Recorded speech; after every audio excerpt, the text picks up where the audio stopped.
Well, welcome to our first public engagement meeting. My name is Nathan Galentine. I'm with the City of Atlanta, the Department of City Planning, the Office of Design, and I have the pleasure of welcoming each and every one of you here. We thank you so much for joining us. This has been such a long time in the making, from the Chattahoochee Riverlands itself to the city purchasing the site. It's just been a long time. I know a lot of you have been tracking with it, so we really appreciate that.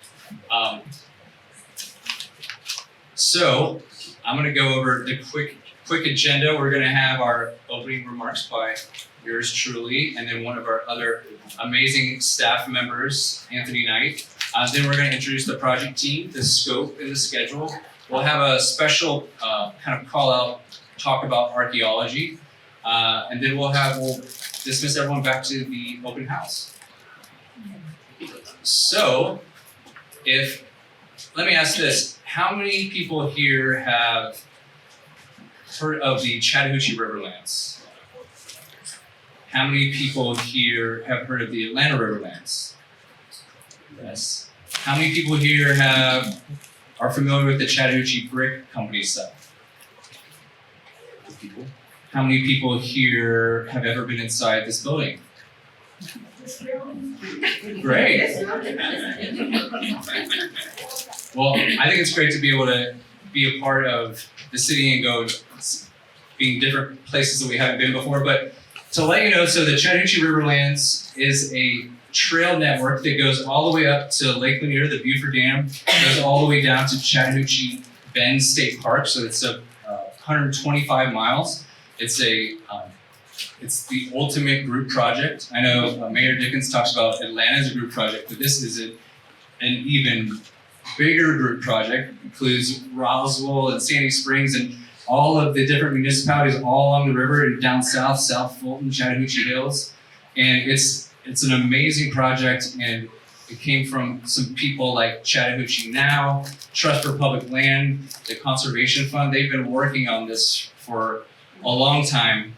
And so we're able to kind of step into this right now. And now Atlanta is kind of doing their part in kind of entering into this process.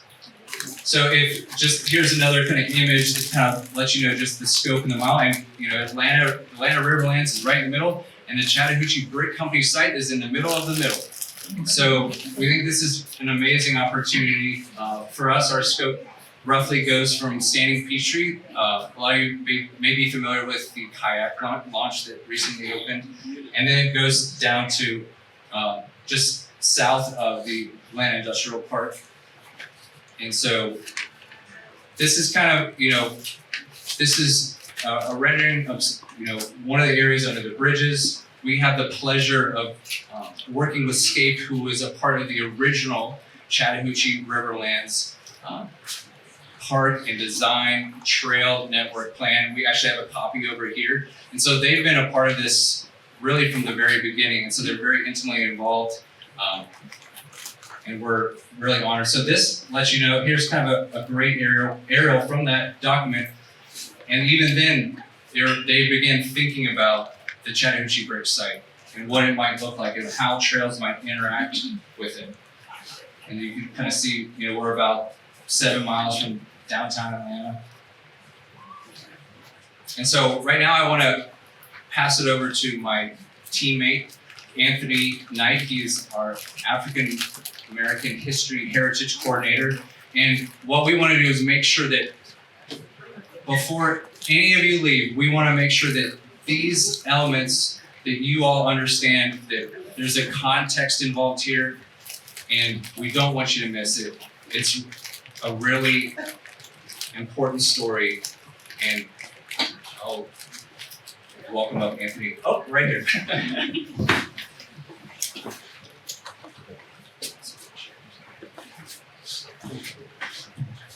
Thank you, Nathan. I actually need a third arm. I need to.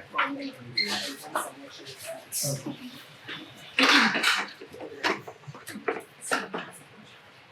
a good problem to have. Absolutely. Thank you for being cozy with us.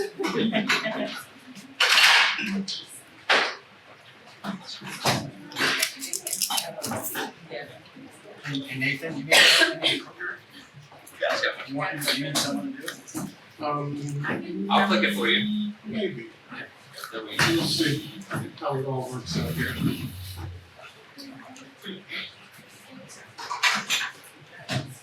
So good morning, everyone. Again, my name is Anthony Knight with the Office of Design in the Department of City Planning. As Nathan said, my official title is Project Manager 2, but my work title is African American Heritage Coordinator. I am the staff liaison in this project to the Chattahoochee Brick Company Board that Mayor Dickens appointed a couple of years ago. And I see a number of board members here, so before I get started, if we can have them maybe stand or raise their hands, I'd appreciate it. And Peggy, I see in the back, where's Eric?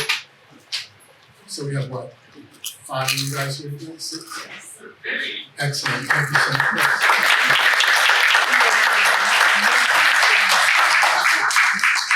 So together with city staff, the consulting team, the board that Mayor Dickens appointed, will also help in this process of developing the Chattahoochee Brick Company site.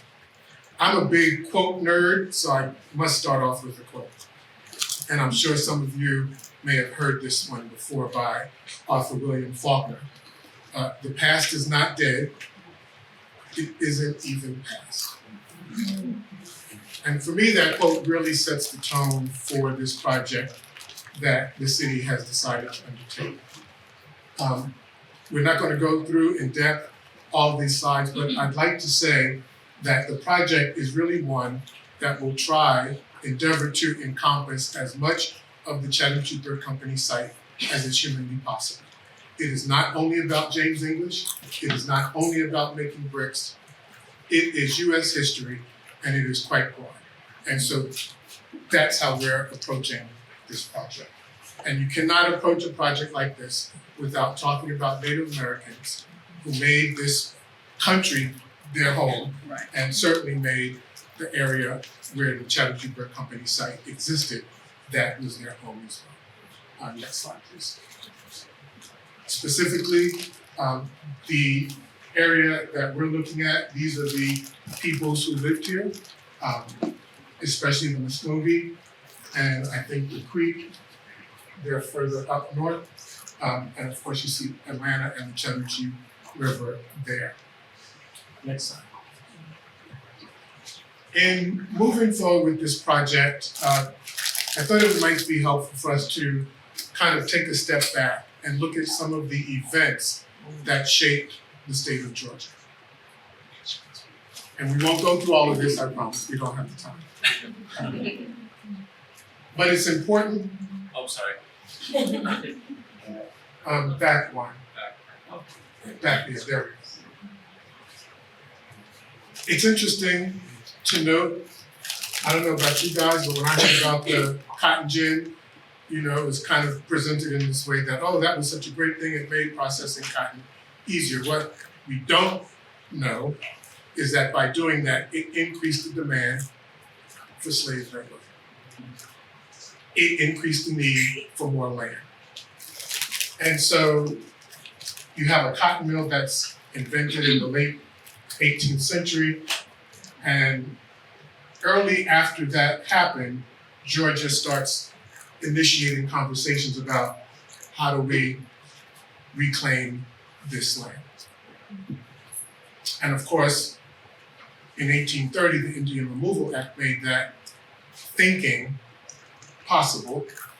And in the late or the 1830s, up until the 1840s, Native peoples were systematically escorted off of the land we call North Georgia.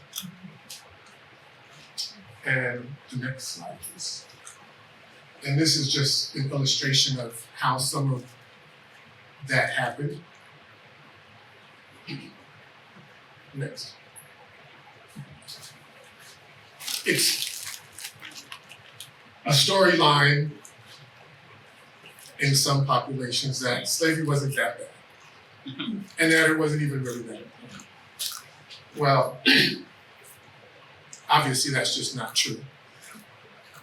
But in 1850, the Fugitive Slave Act made it a law that those enslaved blacks who were escaping to the North now by law had to be returned. So if it wasn't that important, why'd you need them to come back?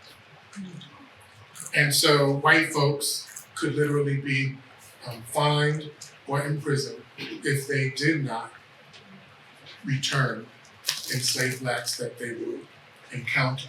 And of course, it wasn't just enslaved blacks who got swept up in this system. Free blacks also would be swept up and quote unquote returned to the South. The country fights a bloody war. More people died during the Civil War than any war combined in this country's history, almost 1 million people. Current numbers, I think, are around 700,000, 800,000 people died in this war. In the years immediately after the Civil War, well, starting in December after the Civil War, there were 3 amendments that were ratified by Congress. The 13th, 14th, and 15th Amendments. Collectively, those amendments were known as the Reconstruction Amendments because they were ratified during the period known as Reconstruction, 1865 to 1877. Why it ended is a completely crazy story in and of itself, but we don't have time for that today. But it's one of these amendments, 13th Amendment, that kind of gives rise to what we now call convict leasing. Because if, as I grew up thinking, the 13th Amendment freed the slaves, it wasn't the Proclamation, Emancipation Proclamation. So please disavow yourselves of that. It is literally the 13th Amendment that abolished slavery in the United States. It really could have been an easy thing to do in terms of language. But it was abolished except if you were convicted of a crime. You literally could have freed enslaved blacks without that clause. In preparing this, I found a reference to convict leasing in 1844. Right, that's what I said. A couple of decades before the end of the Civil War and before the official abolition of slavery. So it begs the question, and certainly I think more research, and maybe there are people who know this, I just don't, but it really makes me wonder, were those who were in Congress at the time and who were crafting the language of the 13th Amendment, did they know about convict leasing in Louisiana, and was this done purposefully? My conspiracy mind would say yes. Why do you think it's a conspiracy? But I don't know. It's also interesting that Mr. English was from Louisiana. Can I ask you, why do you think it was a conspiracy? No, I'm saying my conspiracy mind thinks that way. Because I don't know. That's not what I'm at. Like the prison Angola Angola prison that we know today was literally named Angola prison because of the rice plantations, and they imported slaves from Angola. So the connections are there where we don't have to say it's a conspiracy theory. Well, I don't want to get into that today. I hear what you're saying. I agree with you. But if I don't know something, I don't say something in a concrete manner without really knowing it. So I suspect that is what led to this, but I personally, Anthony Knight, I don't know that. But it would make sense, obviously. And so we come to Mr. English. And as has been referenced before, he was intimately connected with the city of Atlanta, was on the city council, served as a mayor of Atlanta for a couple of years, served as the police commissioner for a number of years, and it was during this time that he actually created the Chattahoochee Brick Company. He created it in 1885. In 1908, the practice was abolished in the state of Georgia, but it did not take effect until the following year, April 1st of 1909. And I think we have one more. This is what the site looked like. Down here, it says that at its height, it produced 200,000 bricks a day. I've seen estimates of up to 300,000 bricks a day.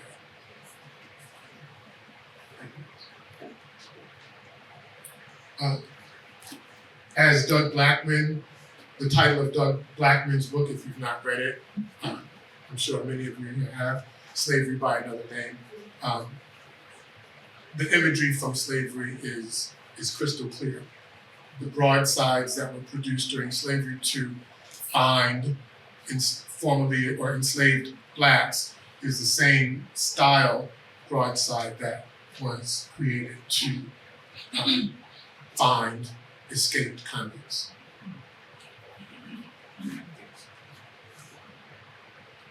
And so the city of Atlanta is, I'm sorry, I had one more before we get to that. There's something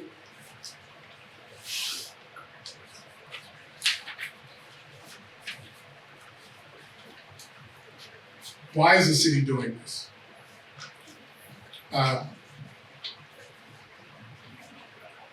And there's an author who has another quote, Alison Gilbert. She says, memories are the connective tissue that binds one generation to the next. And the active nature of remembering is healing. For me, this is, I think, one of the most important reasons the city of Atlanta is undertaking this project. As an entity that benefited from these bricks, benefited from this practice, I think the city would really like to figure out a way to how we can use this site to tell not only an important history of Georgia and the state and the city of Atlanta, but how do we use the site to tell multiple stories? How do we use the site to, in some way, heal the transgressions of the past, and to use this site as that connective tissue from those generations of individuals to us who are here and responsible for this information today. How do we do that? And that's a large part of what's behind the city's effort. How do we do that? And obviously we can't do that alone. We're not even going to try. So the mayor did appoint a board. We have this amazing consulting team and their consultants on board, and of course all of you, because none of us knows everything. And so we will need everyone, all hands on deck as it were, to help us develop this site in a meaningful way so that we can make use of it, but also in a very thoughtful way and a very sensitive way, so that we can tell these very difficult stories, but also so that these stories and that this history provide some modicum of healing for us today, because history is not dead. Thank you so much.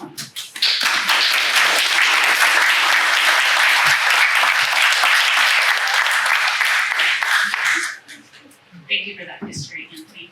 My name is Grace Stiles. I'm Senior Project Manager for Scape Landscape Architecture, who is the prime consultant. Excuse me? Can you speak louder? Oh, speak louder. I'll just maybe hold this a little closer. Is that better? Yes. Okay, perfection. I love that this room is so full. It is wonderful to see you all here. And I also know that this is only the smallest fraction of people who this project is going to touch. So the more you can spread the word and expand our reach, the better. Scape has been working, as noted, on the Riverlands since 2018. This is actually a picture of our site and our team there in 2018. So it goes way past, or way further back than 2022. But really since we've had the site acquisition, the city has done an education series, we've scoped out the project. That's kind of what's in the past. This is where we are right now. We are embarking on, I would say, we're just starting the process of research, visioning, and concept. So from this, we are with you going to collaborate and come up with a concept design and alignment for the Riverlands Trail, as well as for the Chattahoochee Brick Site. We are also embarking on a significant amount of historical research and archaeology.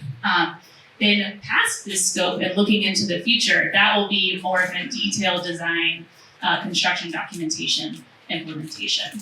So it's that dark bar in the middle, which is where we are in our current process. And then in terms of the engagement schedule, again, we are just at the beginning. So we are today here for our community kickoff and open house. We are so excited. We actually don't have a ton of our own self-generated content to share with you today because our goal is really to hear from you as we start this process. And then I'm so happy to share that we have already identified dates for our next 4 engagement events, which leads us all the way to October of next year, so that you have plenty of time to plan ahead and share this with your networks as well. Our next meeting will be January 31st, and that's going to be really looking at an existing conditions share out. And so some of the more surface features related to the Riverlands and the Chattahoochee Brick Site, but then also speaking to some of our archaeological findings, initial findings in that, and then some visioning as well.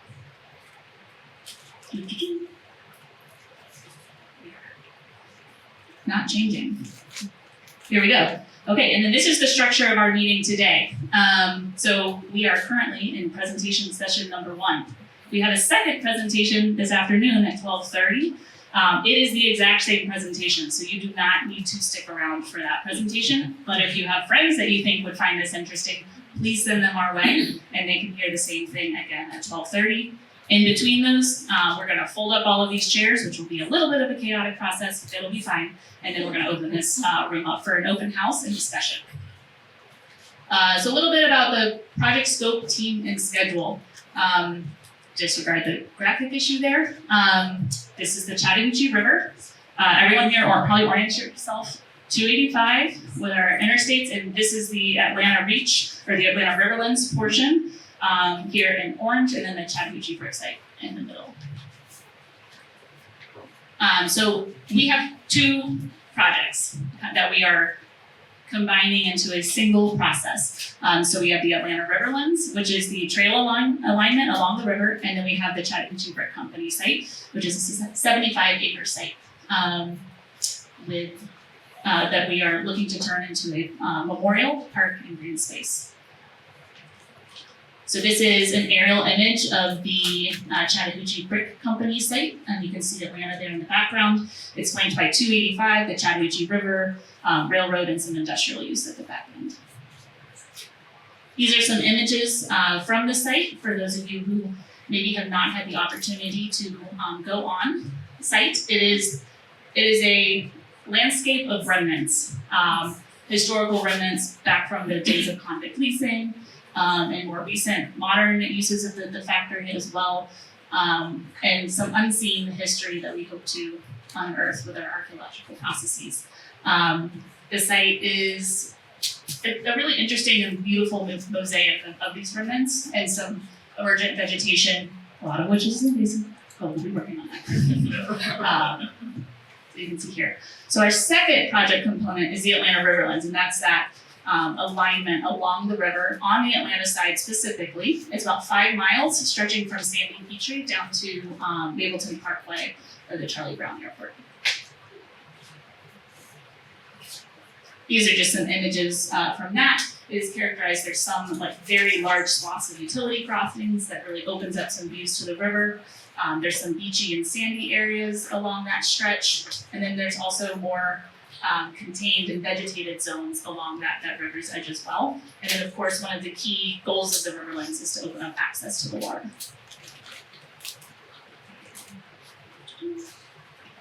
So with these 2 project components together, our job as a consultant team is really to kind of thread and marry all of these things of park, riverlands, and community and memorial. So this is an image from the Chattahoochee Brick site. This is a very young pine. It's gonna stay like that for a very long time. This is known as the rocket stage, and it is building all of its roots underground. And this is where we are in this project. We are small, we are building roots. You guys are gonna help us build those roots, send out those roots into the community so we can build strong, and then eventually it rockets up. And that's when it becomes the tall pine trees that we are aware of. So this is a little metaphor for where we are today. So this was also alluded to. We are a collaborative team. The faces you're seeing here is of a consultant team. This is actually, sorry, it doesn't even include our City of Atlanta partners on here. And then down off the page there is plus you. And we just cannot underscore the importance of your involvement and your community's involvements in this process. And now I'm gonna hand it over to my colleague, Ricarius, and the project manager to introduce our project team.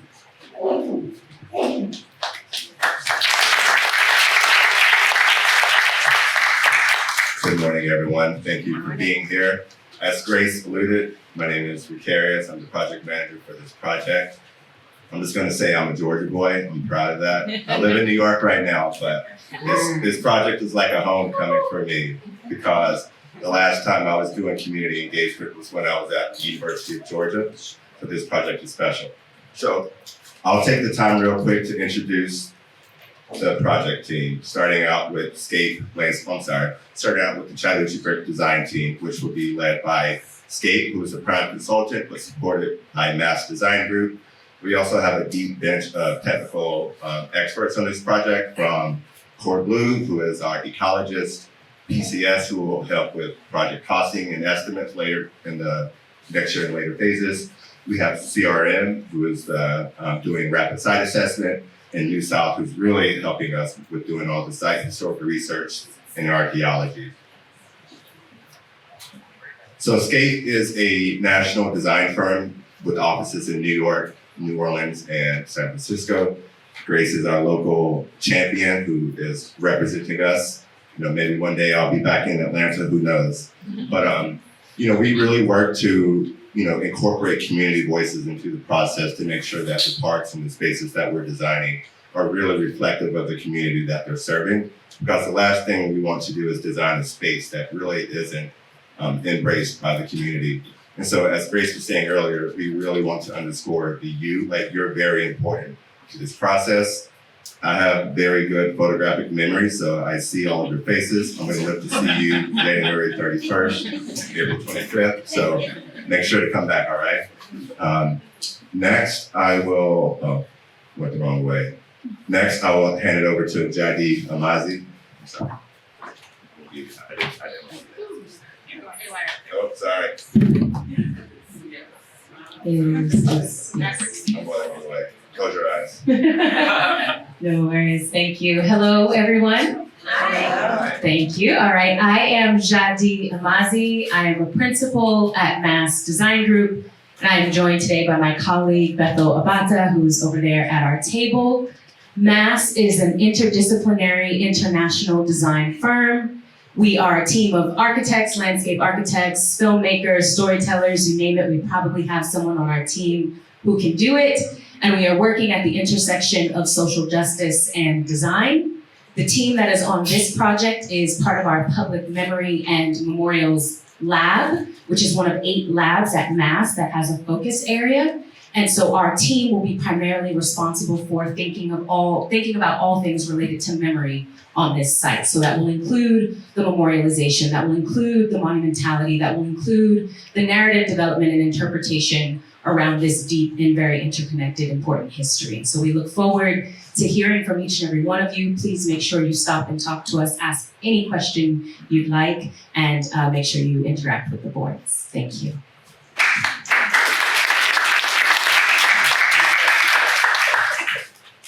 Thank you, Jadi. Next up, we have more folks from the Chattahoochee Brick archaeology team, who will be led by New South Associates and Jones Archaeology Consulting. Hello, everybody. I'm Joe Joseph. I'm the project manager with New South Associates. We are archaeologists and historians. We're headquartered in Stone Mountain, Georgia. We have a branch office in Athens, so we're very much a Georgia firm. We have done numerous projects with the city of Atlanta, most notably working on the Future Places project, and we were also part of the escape team on the Riverland study. We've also worked with CHA on the brownfield assessment of Chattahoochee Brick. So this is a site that we are getting to know and love very dearly. It is a challenging site. The archaeology team really has 5 different wings. Patty McMahon in the back is with me. She's going to be our lead on the archaeology. Sarah Lowry is our lead on geophysical survey, which is an element of the archaeology. Patrick Sullivan is our lead on the history research. He's assisted by Velma Fan, who's also with us. Velma is our oral historian, so capturing memories of the site. And then our last lead is Hugh Attornis. He is our cemetery specialist, and he will be taking the lead on trying to identify the presence of cemeteries on the site. We're very fortunate that we're supported with Alex Jones of Jones Archaeology. And Alex, introduce yourself. Good morning, everybody. I'm Alexandra Jones. I'm with Jones Archaeology Consulting. We are a community-based archaeology firm. A lot of our projects are driven by community members or in partnership with community members to do compliance projects. We just concluded the Africa Town project. So we've completely documented over 3,000 burials in Africa Town and created an interactive map. So anybody in the world now can look at burials there. I'm working on the Freedmanstown project, which is another brick project, but on the streets of Freedmanstown in Houston, Texas as well. So I'll be working in close partnership with Joe as we move through this process to talk with community and to think about how archaeology can be extended with your help, as Vicarious said. So we expect to see all of you throughout this process.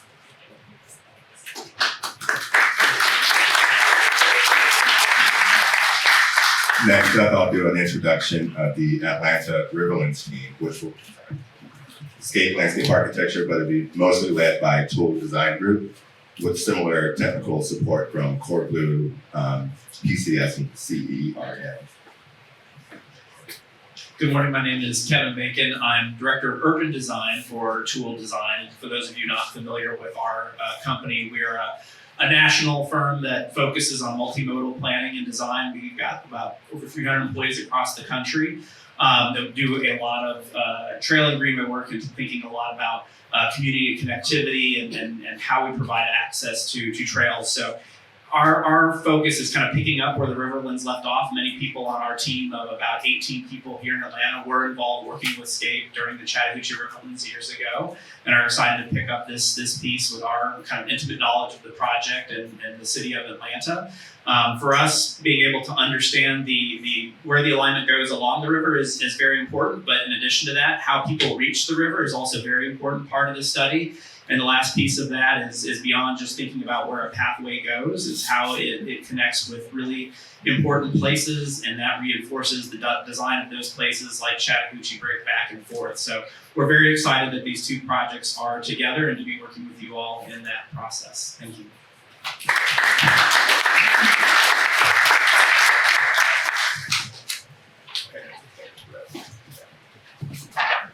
Thank you, Kevin. And next up, they're excited about our engagement team. It'll be led by Chrysalis, as you see on the screen. Dr. Jones will support with communicating any archaeological findings to the community. We'll also have Dr. Nataki Osborne-Jokes, who will help with the environmental justice lens. And then we're very excited that you'll be getting a new project website throughout this process as well. So PayMac Consulting, we're working with them very closely to really communicate what we're finding and learning about this project, and we'll be incorporating also the takeaways from engagement events on that website as well. So I'll hand it over to you, Leslie. Good morning. Good morning. I'm so excited to see y'all here because it's just going to grow and grow. It's going to be bigger at 12:30. It's going to be bigger in January, and then moving on.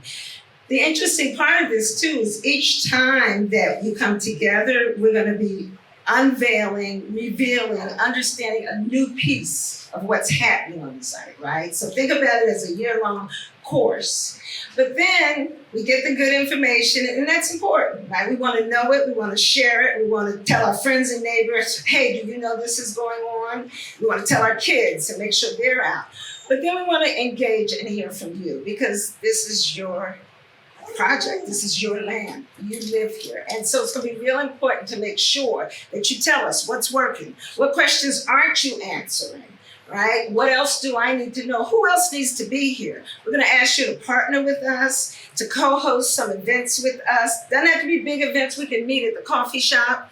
We can come speak to some group that you might have. It really will be about large events and smaller conversations to dig in and understand what's on your mind and how we make this the best experience and end result that you can have. So we're really excited. I'm co-principal of Chrysalis Lab. My partner there is Kim Anderson with Chrysalis Lab, and we do have Ayana also here, who is working with us. And you'll see a couple of other members too. Is gone, but Stacy. Oh, and this is a briefing memo that if any of you are interested, we did last year in this work, working with the Center for Civil and Human Rights. So it's that speaks to some of these sites where folks are working and where other people are grappling with the same thing. You know, how do you get through the emotions? How do you move through the understanding? How do you learn? And then how do you build something that really matters and is healing and whole? So we're really excited about it.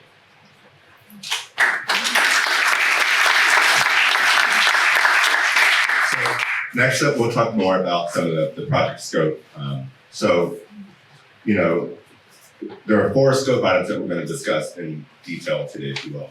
Community engagement, existing conditions, the Atlanta Riverlands concept, and the Chattahoochee Brick Company concept. And so, as Leslie was just saying, community engagement is going to be this relationship with you.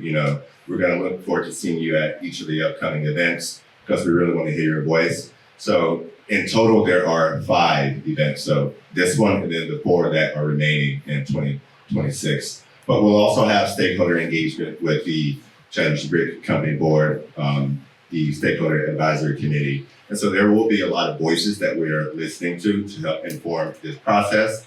And what we'll just do as the consultant team is to continue to keep this group updated with some of those other voices that we're hearing from other groups and advisors on this project. Existing conditions. So we are currently working on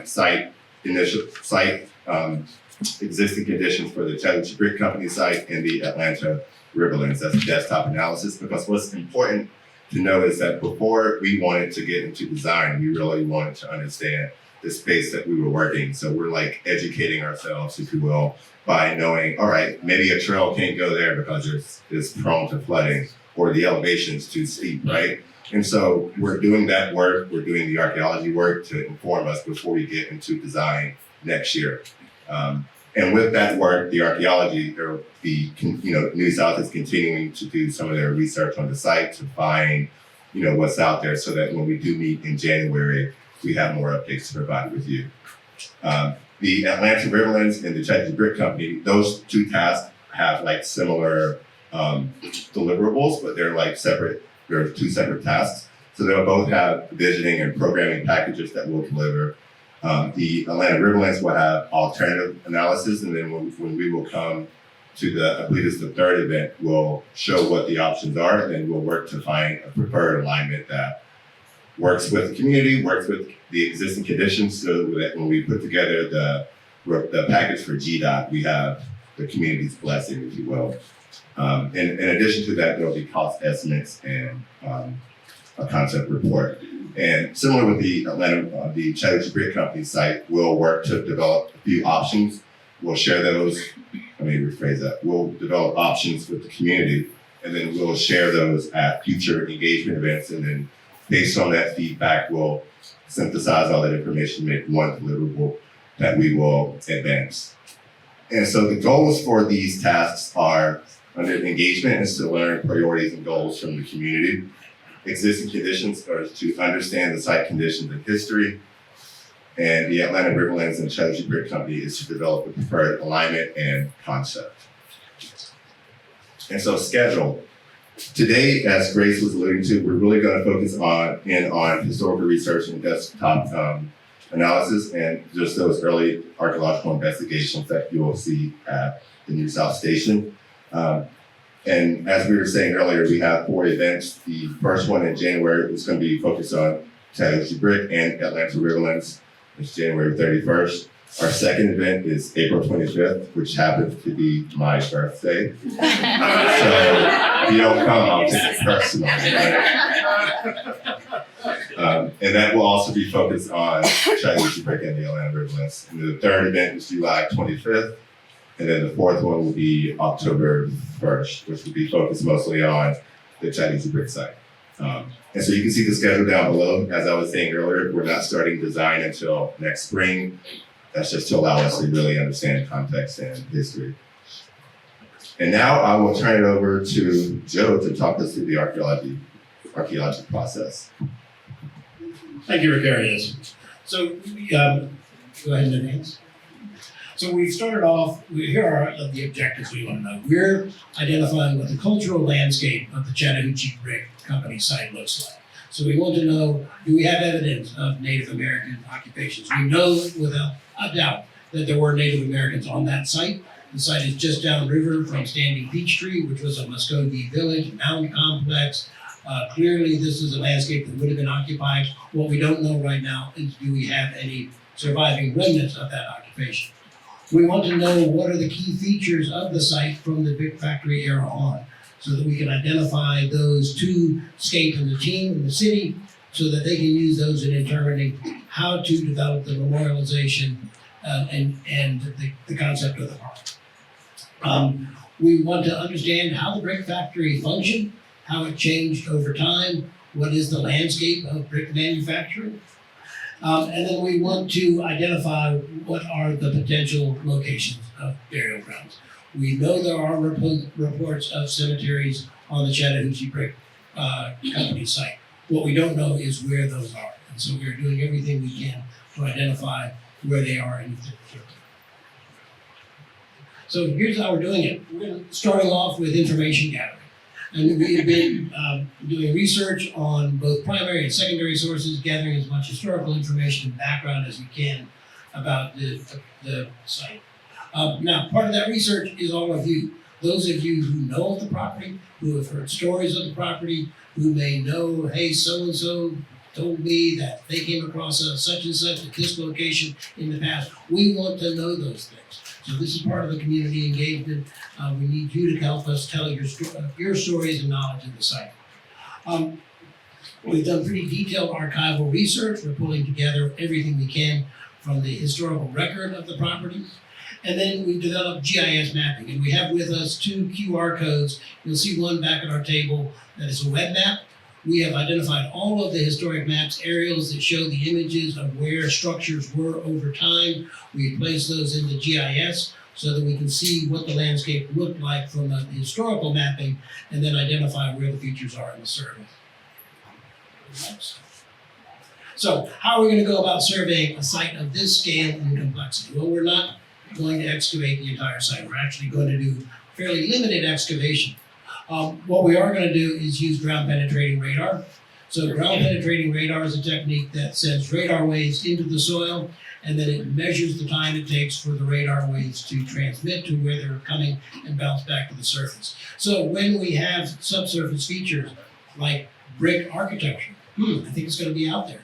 The GPR will identify the footprints of where that brick architecture is. It will help us tell where structures were.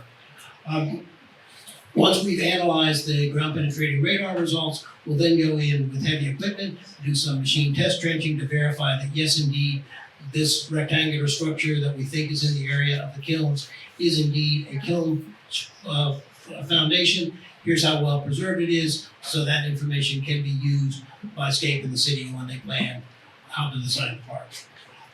We'll do a pedestrian survey of the entire site. We will walk over and map everything that is visible on the surface. And we'll do shovel testing in areas that may have preserved Native American remains. We've identified the location of the original Proctor Creek floodplain. There are sections of that that look to have been intact and outside of the area of later disturbances. We'll shuttle test in those zones and see if we can find any evidence of Native American occupation in those locations. So we're also doing engagement. And Alex, you want to speak to community engagement?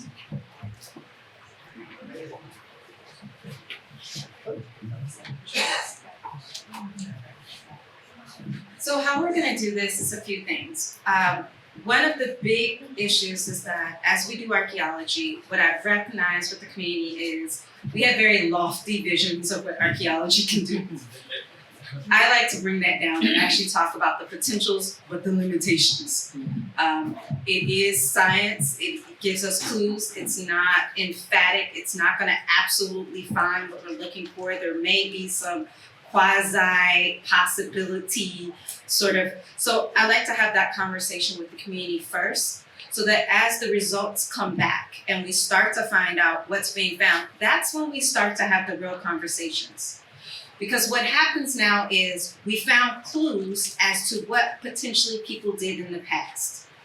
What we cannot emphatically say is what they did do, what their motives were, what the possibilities of other things. What we can tell you is the evidence they left behind.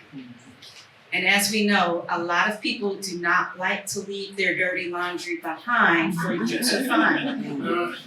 So, once we get to that stage of this is preliminary, some of the evidence is coming out, that's when we start to have conversations. That's when we also start to question some of the oral stories, traditions, and histories that we've had in our community that we've heard, because the evidence is actually saying that may not have necessarily been true, just kind of like telephone. It may have gotten changed a little bit over time, but this is what the science is telling us. It may not have been here, but it may have been somewhere else. They may not have actually done this, but what we're finding is this is what's come up. So this is when we're gonna start to get into that process where all of us collectively start to have those real hard, difficult conversations based on what's actually coming out. So I look forward to that. It is fun. It's sometimes illuminating, but it also helps us move forward in a process where we're more informed and we have a better idea of what is taking place. All right, so let's talk about the cemeteries. What happens if we find a cemetery? The intention is that the cemetery or remains would be avoided and preserved. So we find them and they're now a piece of the landscape planning that is off limits. But the second question is, what happens if we don't find a cemetery? And in that instance, we would develop an unexpected human remains discovery protocol that the city would follow. So that in the event that the project is moving forward, we haven't identified where the human remains are, but lo and behold, in clearing for this area of the park, we've hit a burial. There will be a protocol for how that burial would be treated. Thank you, Joe. Excuse me. That commences our first presentation, and now we are excited to reopen up the dialogue to the stations. And so we have this funny map that we created, in case you can't see the station next to you already. So we have stations that are focusing on parks and green space, stations that are focusing on the Riverlands Trail alignment, stations that are focusing on archaeology, a station that focuses on public memory and memorialization. And we also have a station for snacks right behind you. So at each of these stations, we're gonna ask you, or, it's meant to be a dialogue. We really wanna talk to you about how you would like to envision the site. Or, we have questions at each of the stations. You may think, oh, these are so many questions. Only answer the ones that you feel that really resonates with you, something you really want the project team to take away with us today. And if you have any questions now, just take them to the stations that your questions apply to, and we'll answer them right there. Thank you for the first official project team presentation to the community. We're excited to kick this off with you. So with that being said, let's go to the stations.